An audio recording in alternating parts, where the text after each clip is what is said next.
First of all, you mentioned a very important thing there, the magical date of December 19th, because ONE-SXM, the Independence for St. Martin Foundation, I'm also the secretary of that foundation.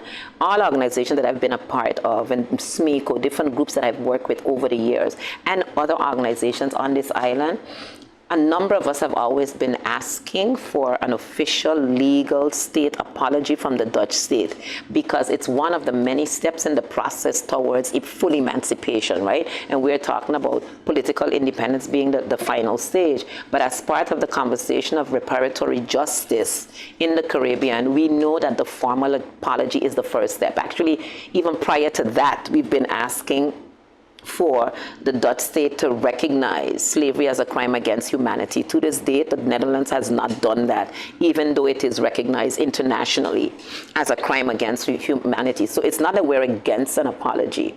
What we are doing at the moment, we've been spreading the word throughout the world. You know, like you mentioned Parliament, but we've been on the ground.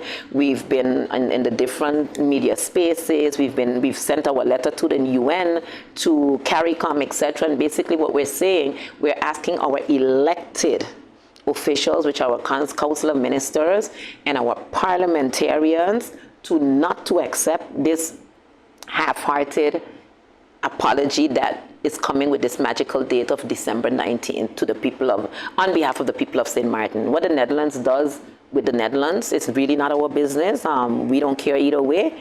But what we're saying is that our elected and appointed representatives should not accept that apology as it is intended for December 19th. Not on behalf of the people of St. Martin currently, not on behalf of the ancestors that have struggled for our emancipation, not on behalf of the future generation of St. Martiners. Do not accept that apology, because it is not sincere. It is not done in the way a formal state apology would be done.